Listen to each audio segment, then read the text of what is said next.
Mauricio Umansky is clapping back. He is responding to Paris Hilton. We also have Leah McSweeney that is seemingly calling out the other housewives that are defending Andy Cohen.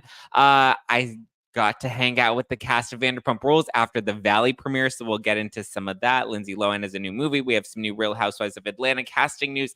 We got a lot to break down today, so get ready. You're listening to No Filter with Zach Peter, your go-to source for all the latest pop culture and reality TV tea, served fresh all week long. Now, let's dive in. What up? Happy Monday, guys. Hope you guys had a fun Luck of the Irish St. Patrick's Day, St. Patty's Day.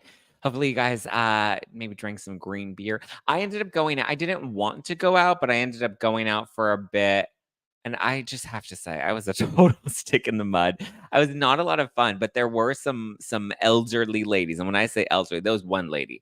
She was looking like Larsa Pippen. She was 69. She had her big old lips out. She had some big old, her bazookas were out and they were all over me. She was all over me. I was like, ma'am. She's like, you need to have some fun. Have some fun. And she was like rubbing her titties all up on my back. And I was like, oh my goodness. She was litty city. She was wild. She was trying to get me to eat burgers. I was like, ma'am, I don't eat gluten. I don't eat coochie and I don't eat gluten. Actually, yeah. So it was quite the eventful day. I'm not like a fun going out person, and I've just come to accept that and be okay with that. But hopefully you guys had fun over the weekend. I shout out to me. Killed it at my Orange Theory bench. See, this is where I thrive, right? I will thrive at a 6 a.m. workout class on a Monday morning. I'm not going to thrive going out on St. Patrick's Day. That's just not my vibe. I'm a little more low key. I'm not like, let's do shots. I didn't even really want to drink yesterday. I had my first drink I reluctantly had. Whatever. It was St. Patty's Day. I tried to make the best of it, but I think I've just been going out a little too much lately, and I was just tired, and I was like, I don't want to go out anymore. It does not bring me joy. Marie Kondo, this does not bring me joy. But I had a good weekend, had a good week overall. This morning, though, we had our 1 mile benchmark, and I have to say, I fucking killed it. I came in so it's a 1 mile, and we had to see how fast we can run that 1 mile. My last time was 6:31. So in January, I did the 1 mile benchmark and ran that in 6 minutes and 31 seconds. So I was going to see if I could beat that today, if I could beat my 6 minute, 31 second mile. And I have to say, I did. I came in at 5:47. 5:47 was my time. I ran a mile in 5 minutes and 47 seconds, which is wild. I was not expecting to come under 600, but you know what? We did it, baby. Oh, we hit it. We got it. Now people are like, are you going to do a marathon? I was like, I don't know if I want to do a marathon. That sounds like it's going to be hard on my body. But you know what? I'm loving it. Yeah, I think I'm up a total of 12 pounds of muscle. I'm down to 16% body fat. Cool. We're here for it. I think, yeah, we're doing it.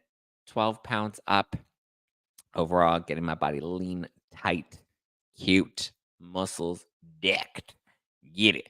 Okay, what do we want to start with today now that I had a little pat on the back and gave myself my little shout out? Okay, let's start. I guess we can start with, well, we have a little bit of Atlanta casting news. We had Kandi Burruss, who announced that she was not returning to the Real Housewives of Atlanta.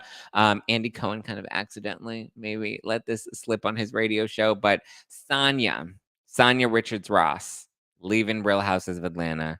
She finally confirmed it after 2 seasons. She kind of tried to pull a Kandi and was like, well, they put us on pause for so long that I just had other ventures, so stay tuned for other announcements. I'm like, yeah, you don't sound bitter. I mean, but come on, were we really looking forward to them bringing back Sanya? Like the last 2 seasons have been a little lackluster and a little boring. So I can't say that Sanya, I was like, Sanya and Drew, we can be done with them. Drew has not announced her exit. We only have Kandi that's announced her exit and now Sanya. But again, it's only because I think Andy Cohen accidentally let the cat out of the bag. So then she kind of had to address it and she seemed a little bitter about it. But we ain't going to miss you. Go run your marathon, girl. We are rooting for you. Congrats on the new baby. Live your best life. Go ahead and make all your new announcements, but, you know, go sorry, I have a reporter that's texting me about something. They want some inside sources, and I'm just like, "Oh, mm."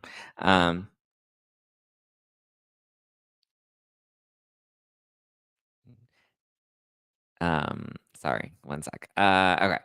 Not boys.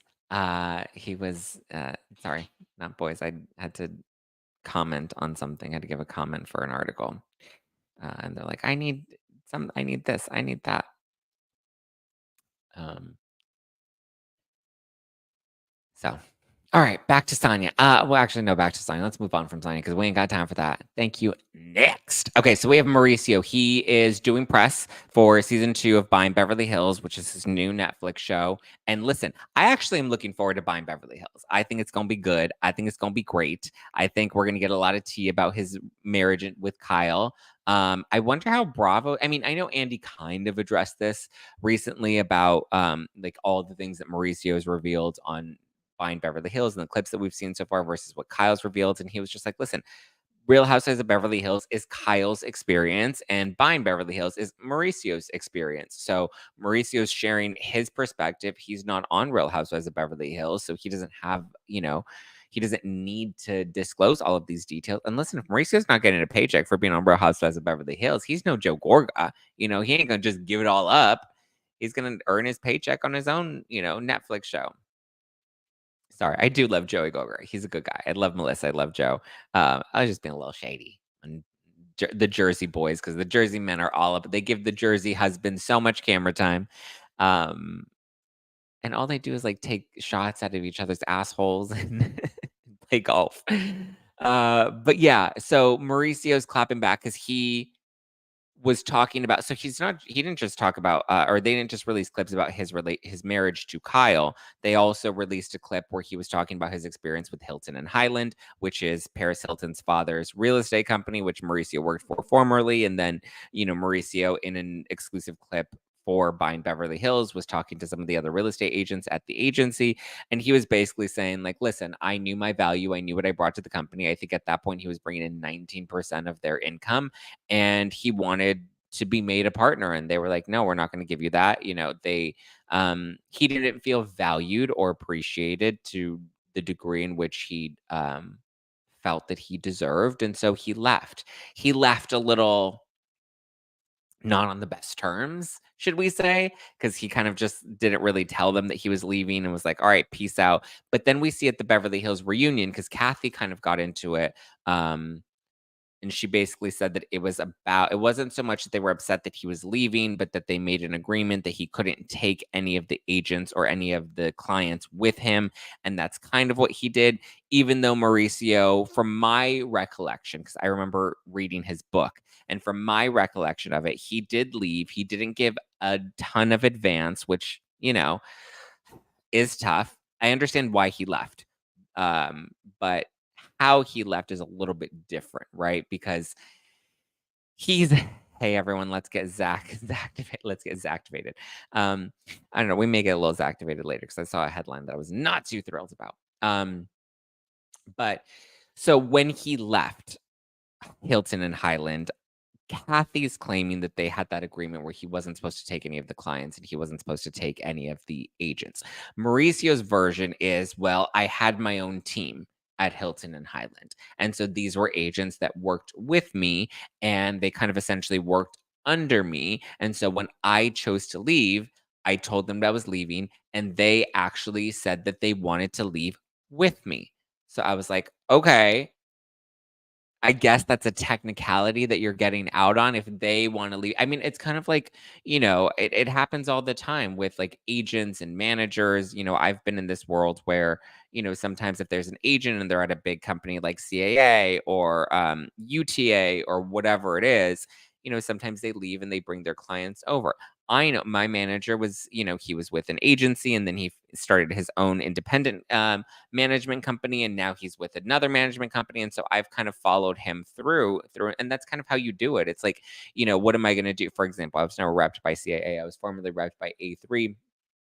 Now I'm repped by Slash Management, but it's like, what am I gonna do? I'm gonna stay at A3 for what? He's my person. He's my manager. He's my, the person that you trust, right? If he's the one that's, running and booking my deals, then like that's the person that I'm going to stick with. My loyalty isn't necessarily to the company or the agency, but it's loyal to the person. So I understand. I know that's a little different from like real estate agents to like entertainment agents and managers, but like, you have that trust with somebody, you have that loyalty. So I understand why they would choose to leave with him. I get it, you know? Um, but I also understand from Rick's perspective, it's like you didn't give me enough advance notice and you left and you took a fraction of my company with you. I understand why Rick would be salty about that, and I understand why the family would, be a little severed as a result of that. So, given that information, I understand both sides. Mauricio then talking about it on his show. I mean, he did already talk about it in his book a year ago. So, the intention behind why we're talking about this again and why we're bringing this up again, we have to see what the context and the conversation was. But listen, Paris Hilton was not happy. She commented and she said that she's tired of him using her family name to promote his show or to promote his whatever. And listen, I don't love that Paris jumped into this because I'm also just like, but you've used the Hilton name. Like you guys aren't even from the Hilton dine. I mean, you're technically offspring of, grandfather Hilton and the one who created the Hilton hotel chain, but like that's not part of your family anymore. Rick and Kathy are not part of the Hilton hotel chains. Like Rick has made his money through his real estate. So you're still kind of living off the coattails of your last name. Fine. It is your last name. That is your family. But we also, if you guys remember when we read House of Hilton, Kathy and Rick were accused of very much trying to milk the Hilton name to get free hotels at, free rooms at hotels and free suites. And, they seem to be flexing the name around a lot, which was something the grandfather, according to the House of Hilton book, something the grandfather did not want. He did not want any of his offspring or his kids or grandkids to try and ride off the coattails of the brand and legacy that he had built. So, Kathy and Rick have been accused of using the Hilton name. Paris wouldn't be where she is if she didn't have that initial start and have the Hilton name attached to her to begin with. So Paris jumping in and getting mad at Mauricio for sharing his experience when he worked at Hilton and Highland, and that was kind of the fallout. We see Kyle at the Beverly Hills reunion not really wanting to talk about it. She's like, I don't want to go in that place anymore. We've come so far from that. Whatever. So now we see, listen, if anything, I know Paris wanted to drag Mauricio, but if anything, all it did is can get us talking about it. All it did is, um, all it did is try to, sorry, I saw, um, someone in the live chat said, what? Her last name is Hilton. She is a Hilton, bro. I know. I just fucking said that. But I said, if you know the history of the Hilton family, you'll understand how the grandfather very much tried to set up his kids so that they had what they had, but that they built something beyond on their own. Yes, she's always going to have that Hilton legacy because that is her name. Yes, but her parents have also tried to go against the grandfather's wishes. He didn't want them to use the Hilton name to abuse the hotels that he'd built, and he didn't want them to have. He always said that any of the family members had to pay for their own hotel rooms, and that was something that Kathy and Hilton were accused of from the House of Hilton book. That they would try to get free hotel rooms. They wouldn't try to pay. They wouldn't pay their tab. They would use the staff, the maid service to babysit the kids, and they would leave their dogs in the hotel room that would shit all over the room for days. Like it was a whole thing. Read the fucking book. But so my point being is Paris Hilton would not be who she is if she did not have that name. Yes, she was born with that name. Mauricio also married into that. Well, he married into Kyle's family, and I guess Kyle's family isn't the Hilton family, but it's by association. So yeah, you're right. It is a little different. Um, but anyway, my point being, Paris got lucky by having the Hilton name, and my point is not so much about the Hilton name, but the way that the family milks the Hilton hotel chain dynasty, whatever you want to call that, because they don't have any attachment to that anymore. That was sold off years ago. So the Hilton family no longer has attachment to the Hilton hotel brand. Again, that has been sold off. They are no longer part of that deal, but to still see that association, is interesting. I mean, I wonder if Paris Hilton does pay for a hotel room if she goes to a Hilton hotel.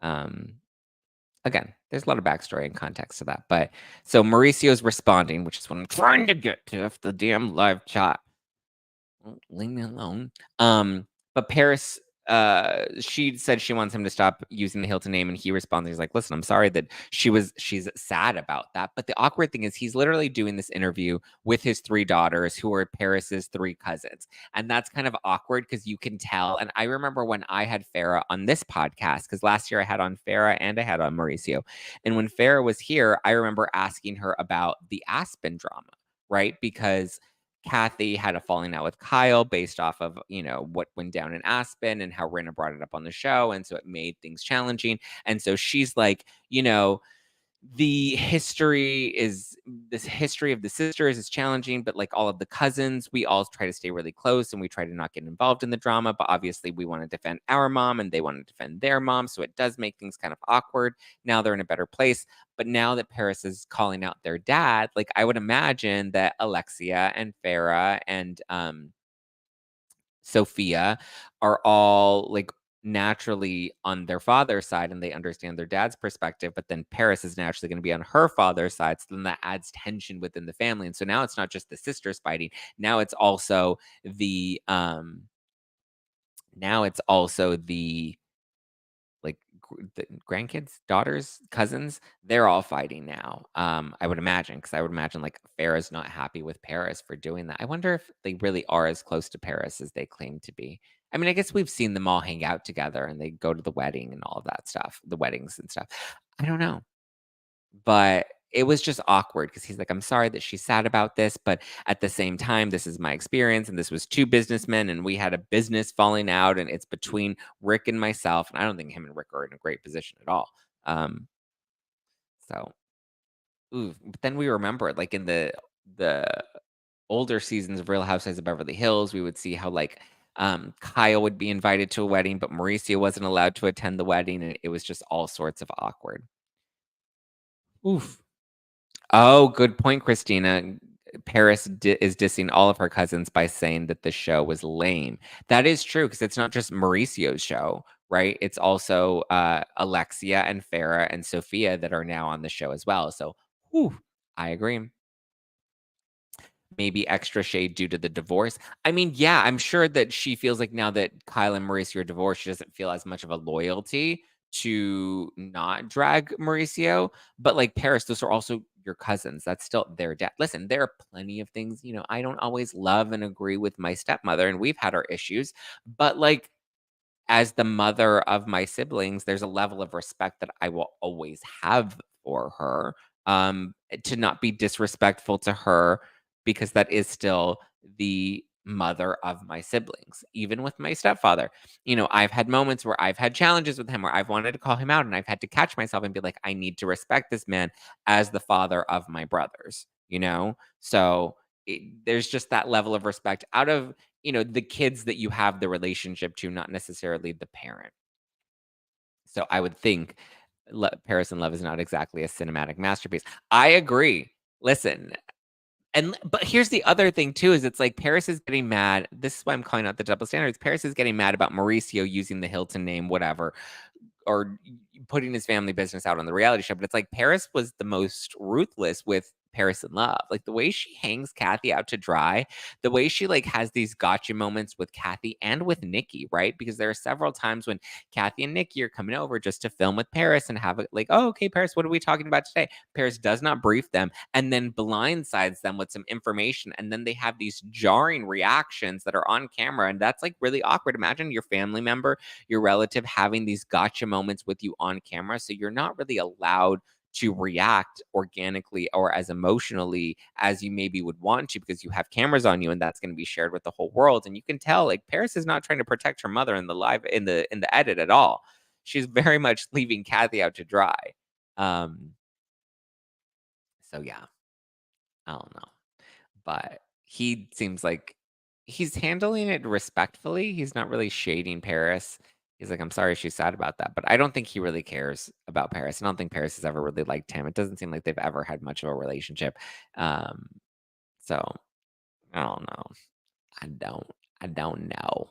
I don't know. Okay, well, let's move on from that, and let's talk about, oh, God, Leah McSweeney. Guys, if you're watching this on YouTube, be sure to hit that like button. If you're enjoying the podcast, if you're listening to this on Apple or Spotify, be sure to leave me a 5-star review because I love those 5 stars. They help the show, they help me, and I love you, and I would love to keep it going.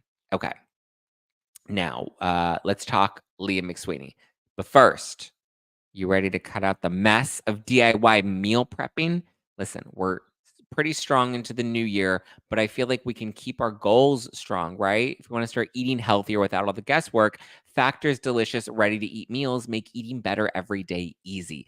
Wherever tomorrow takes you, be ready with pre prepared, chef crafted, and dietitian approved meals delivered right to your door. You'll have over 35 different options a week to choose from, including keto, calorie smart, vegan and veggie, and more.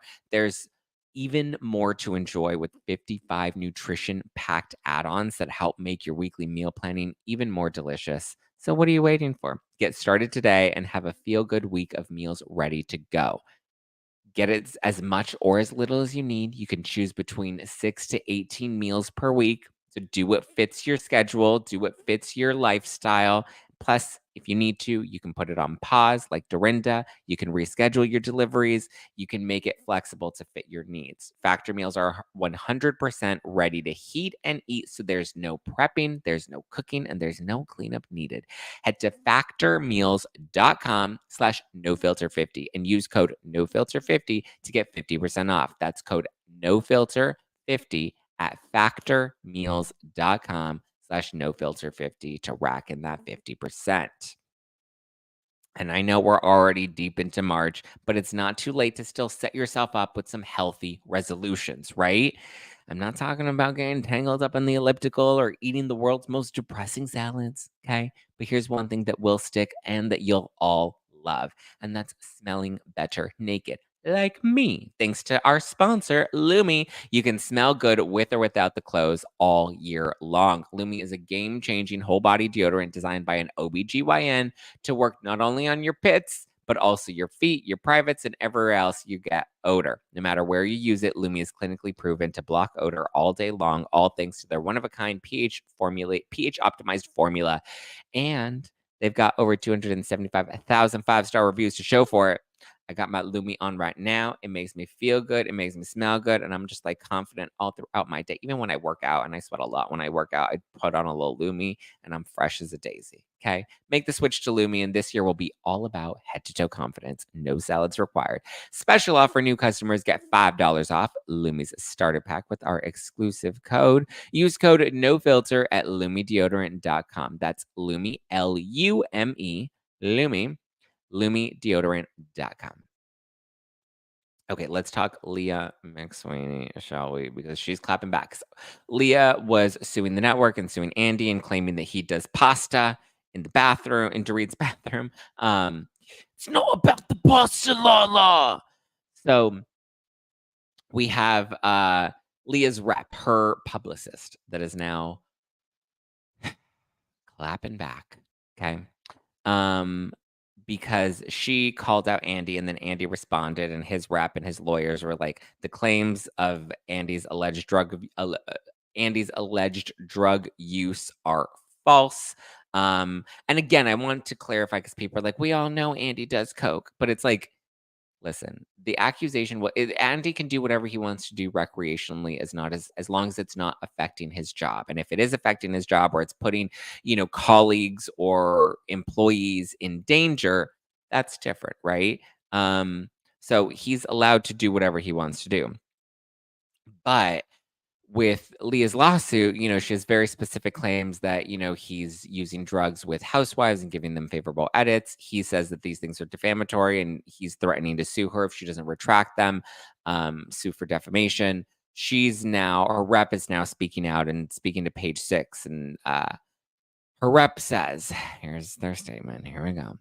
Leah has never claimed to speak for anyone else. She never claimed to speak for anyone else? Hold on, wait a minute. Wasn't she saying that Andy was doing coke with other housewives? So if that wasn't your experience, but you're claiming that this is what Andy does, then who were you speaking for if you weren't speaking for yourself when you've never done drugs with Andy Cohen? Make it make sense, girlfriend. They continue. She filed this lawsuit based on her own lived experiences. Really? So then was she doing coke in the bathroom with Andy? What's happening here? I'm confused, right?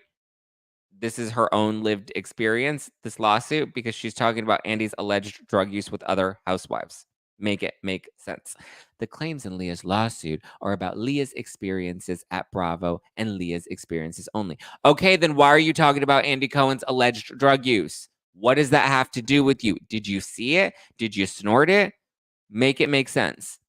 She's not attempting to tell anyone else's truth, but she won't let anyone deny her truth either. Great. What the fuck is her truth? I don't know, because what she said on Hulu was one thing, and then what she has said in the New York Times has been another thing. And then now the claims that she's making here are something different in comparison to what she said on Real Housewives Ultimate Girls Trip and what she said at Dave Quinn's book launch party about wanting to come back to Roni. The stories aren't making sense. I don't think Leah knows what her truth is. Again, my truth does not mean it's an objective truth.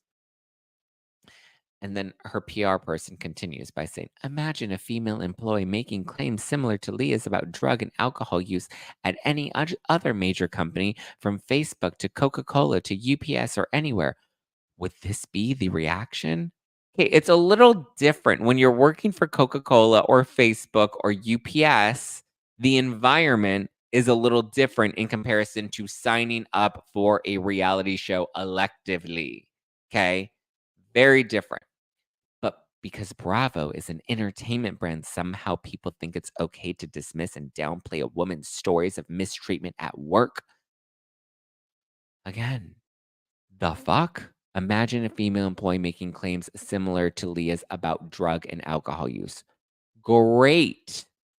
But Leah does not have a specific firsthand experience of drug use at the major companies. She's only talking about things that she has heard or rumors that are out there, which again are not Leah's lived experience. They're not Leah's experiences only. She's claiming that this is happening with Andy Cohen, who Leah is not Andy Cohen, and other housewives that she hasn't named, which Leah is not any of those other housewives. Otherwise, she would say, hey, Andy Cohen offered me coke and we did it, and that's not healthy and that hurt my mental health. That's not what Leah's claiming. She's referencing that Andy Cohen does these other things. Also, her her truth and her story has been completely inconsistent based off of the footage that we played recently on this podcast from her time on Ultimate Girls Trip, where she's now saying, oh, the producers encouraged us to drink. But then when she was on Hulu, she was like, no, I don't blame the producers for encouraging us to drink. I'm the one that chose to drink, even though I was previously sober and broke my sobriety. Now she's claiming that it was the producers that were encouraging her to drink. And then we see her on Ultimate Girls Trip, and she's like, you guys are boring. Take shots. Because she was bored with the conversation about Alexia talking about her history. And so she's like, you guys are boring. Take shots. Get drunk. And then we see the next morning, Giselle's getting mad at her. And she's like, what? We're just your drunk circus monkeys, and you just want us to perform for you? That's not cool, Leah. And Leah's like, well, yeah, I was bored. So it's like, since when is addiction a disability? I missed that lecture.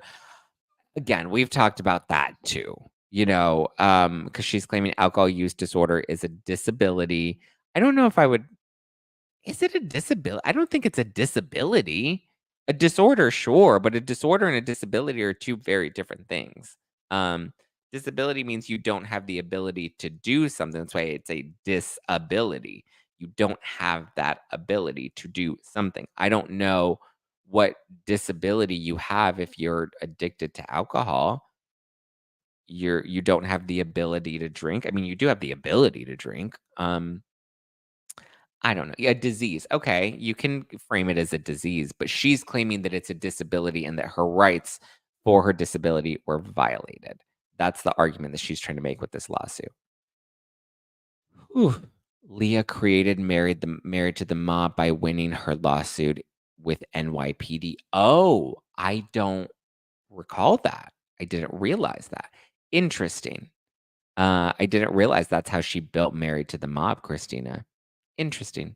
But yes. Okay, so we're in agreement that the alcoholism is a disease, but it's not necessarily a disability. I don't know. I feel like the terms are a little dicey in terms of how we want to phrase that. Interesting. I did not know about You don't choose disabilities. Well, I don't think she chose to be an alcoholic, Danielle. I don't think that that was necessarily her choice. Listen, people do struggle with alcoholism. Um, I don't know. The lawsuit is so she can start a new clothing line married to the pasta. Leah shouldn't have gone on the show. Lawsuit dismissed. I agree. She continued to sign up for the shows. Leah's like Brandy, and they have sunk their Bravo careers. Yeah, Leah speaks from both sides of her personalities. I mean, you only think she has two personalities? Interesting. She chose to drink. That is true. You can choose to drink, but abstinence is obviously an option as well, right? Because there are plenty of people that are on Bravo that don't drink. But it's interesting that, like, they're coming after the housewives that are defending Andy and making it seem like, well, I don't get why all these other housewives are speaking out with a different experience. This is just my experience, even though you were kind of making a blanket statement with some of the things that you claimed or alleged. So interesting that now her PR wants to clean that up by being like, it's, don't downplay a woman's story. It's like, that's not what we're not doing that, okay? That's what we're not doing, okay? Nobody's trying to diminish a woman or silence a woman. It's not about that. It's about a ding dong trying to make a stupid buck off of a dumb lawsuit that's not real. That's what it is. It's not about women, as Mary Cosby would say, women.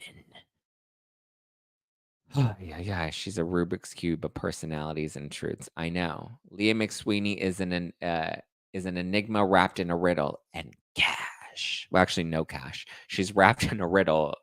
Uh, she's an enigma wrapped in a riddle and empty, empty liquor bottles.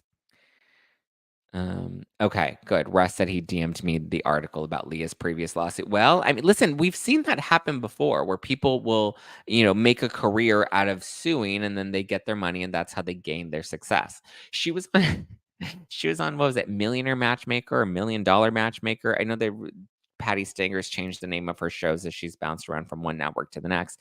It was like Millionaire Matchmaker and $1 Million Matchmaker. And now she has a new show that's coming out. But anyway, that said, Leah was on one of them. It had to have been maybe Millionaire Matchmaker is the one she was on. But Leah was on one of them, and she was like, "I founded Married to the Mob." And then I just remember Patty in the clip that I saw, like shading her age. She's like, "What? She's 29. She looks like a hard 42." She was like dragging her, and I was like, "Oof." That was so bad. Patty's still out there with the show. Yeah, Sharon. There was a show that yeah, she has a new show. I believe it's coming to the CW. It's a new dating show.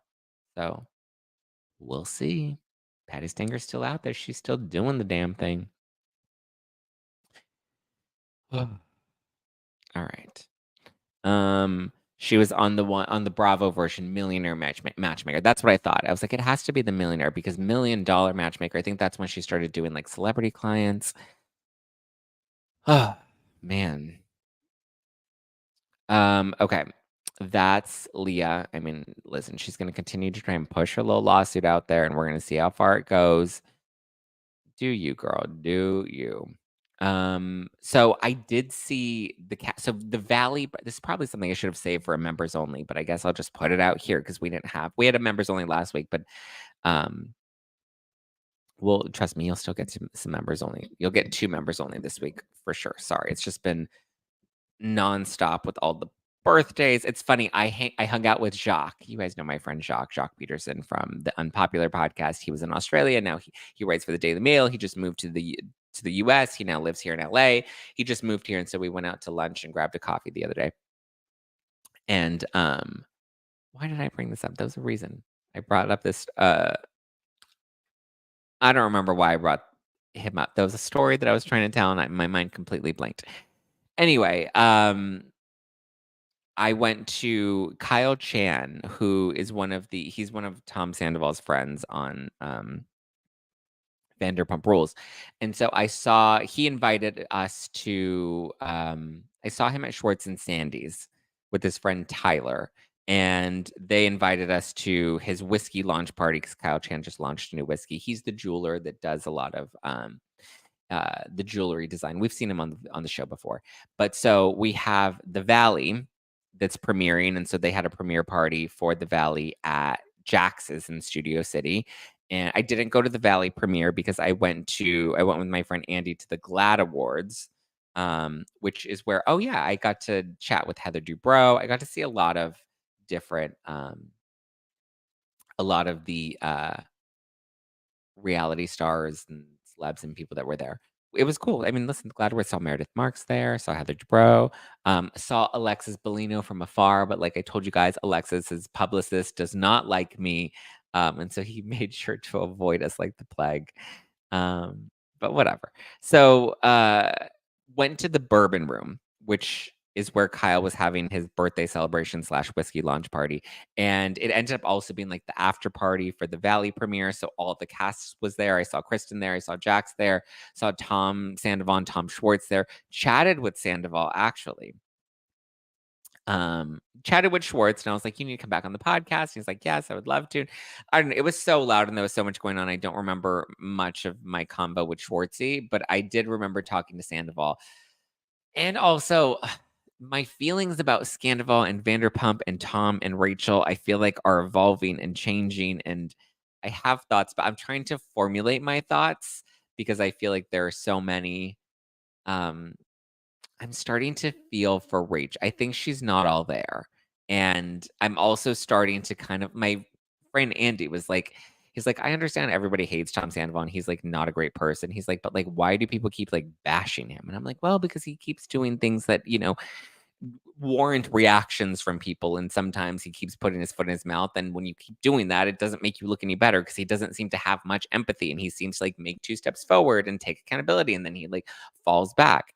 But so get Sandoval on the show. I'm open to it. I don't think he wants to do that, but I did have a brief lovely conversation with Tom Sandoval that night, interestingly enough.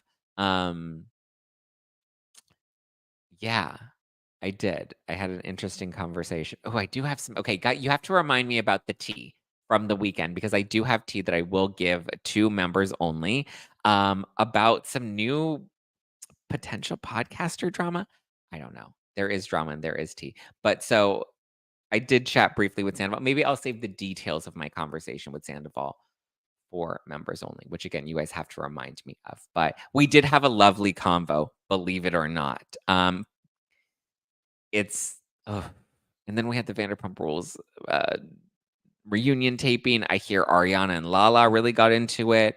They wrapped pretty early, considering I thought it may have been a longer. It may have been a longer reunion taping, but it seems like they wrapped. But listen, that's one thing about the Vanderpump Rules cast. They come in, they do their job, and they know how to handle it. They know how to deliver, and they do.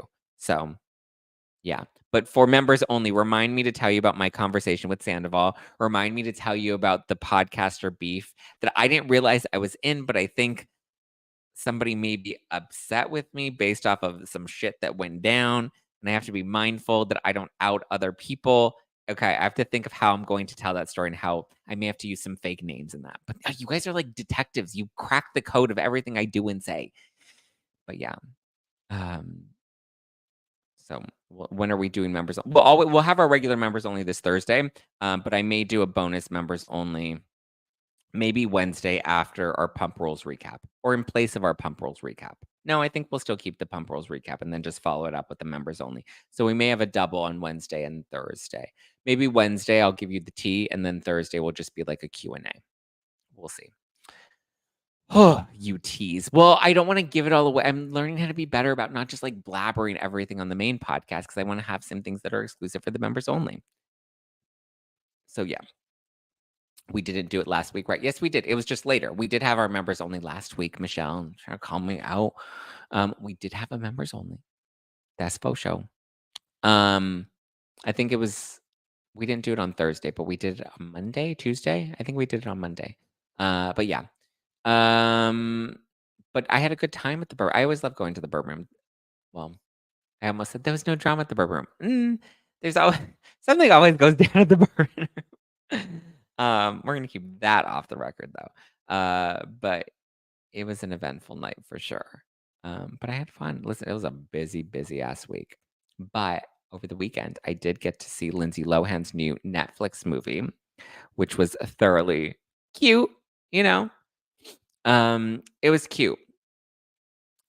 I saw it with, my mom and my stepmom. We were, just hanging out and watching movies and whatnot, and so we saw it. It's called, I almost said Luck of the Irish. Irish Wish is what it's called. And it's about Lindsay Lohan, and she makes an Irish wish to have this guy, and then she realizes that the guy that she wants isn't really the guy that she should be with, and she chose the wrong guy, and then she ends up, going back and fixing it all in the end. Typical rom-com. I feel like that's not really a spoiler because you kind of, if you see the trailer, you kind of already figure out, you know, the details um, of what a rom-com is always going to be. The same. The plot is always the same. She always wins the right guy in the end, and it's usually not the guy she's going after. That's the premise of a rom-com. But I thought the movie was cute. You just have to have a low bar. It is Netflix. So you kind of like when you go into like watching a Lifetime movie, you have to know the bar is going to be a little low. Production value may be a little higher on Netflix, but the film itself was still, I mean, it's still a Lindsay Lohan rom-com movie on Netflix. But I love that Lindsay's having this like resurgence. Sounds lame. I mean, listen, but that's what rom-coms are. Rom-coms are lame. So it would be a spoiler for Rachel Leviss. Yeah, maybe. She's really good at picking the wrong guys. Somebody said something about Rachel being the villain. Um, we don't need a longer season or reunion. Yeah, it is wild. There are only 7 episodes left of Vanderpump Rules, so it is definitely a shorter season. Um, Rachel is a villain. She should have filed charges on Tom. Yeah, if that's what it was about. But listen, my thoughts on Rachel have changed a bit after the weekend. And in talking to my friend Jacques, we did have a conversation about a lot of things. But that was one thing where he's like, I don't know. I feel like she's a little slow and she's not all there. And then I really like thought about it. I was like, you know what? I think she is easily manipulated. And I think she is not all there. And I think she just needs to go away. She needs to not do the podcast. She needs to not do the lawsuit. She just needs to go away. Didn't she want to be like a kindergarten teacher or something? That's what she needs to do. She needs to get a box of Creole of I almost said Creolas. What am I trying to say? Crayons. But what is the name of the brand? Crayola, right? Isn't it? What is the name of the crayon brand? Cray It is, right? Am I tripping? Am I losing my mind? Crayon. Well, I know they're called crayons. Oh. Crayola. Yeah, okay, I was right. It is Crayola. Okay, good. Sorry, I haven't used a box of Crayolas in forever. Rachel, knows about them. Listen, these days I have traded in the Crayolas for the Marlboros. Crayola. New, yeah, okay, yeah. See, I get it, guys. Wait, it's the Crayolas. No, you're not tripping. Okay, I thought I was tripping, but yeah, Rachel. I just think she's not all there, and I'm starting to really feel for the girl because I'm like, oh, I've been dragging that. But listen, I dragged the bitch because she keeps putting herself out there. She doesn't make it easy. She doesn't do herself any favors. But like, I think she was a pageant girl. She was a pretty girl, and so she's, just not all there. She wanted to be a speech therapist. Well, I mean, she should probably take some speech therapy classes first before she decides to become a speech therapist. Just saying. Storm Dora says, thoughts on Trishelle telling Tamara on Two Teas in a Pod that there's been potential interviews in New Orleans. Also, Nene hanging out with Simon and his new girlfriend after the Portia drama. Um, There's been potential interviews in New Orleans. What do you mean that there's been potential interviews in New Orleans about like New Orleans housewives? Um, I have heard that. I haven't confirmed that, but I have heard that, and I've also heard of another show that they're trying to bring. It looks like Bravo's maybe trying to do less Real Housewives shows and trying to invest more in other style shows, right? More Vanderpump, more Summer House, more Southern Hospitality, Married to Medicine, like shows that aren't necessarily the Real Housewives franchise types of shows. And I think it's Bravo's maybe long-term game of trying to not put like look at the E put all their eggs in the Kardashians basket, and then when the Kardashians were done, I mean that probably won't happen on Bravo because Bravo has so many different housewife shows, but I think Bravo wants to move past being just known for housewives. Housewives may be their bread and butter for a good minute, but we'll see. And then Nene and Simon and Portia. So there was a show. I did see this over the weekend, Storm. There was a show that Nene wanted to be on, and she was going to be on it with Portia. And Portia's like, I don't want to do that show if Nene's going to be on it. So Nene's like, I got blocked from doing that show because Portia didn't want to do the show with me.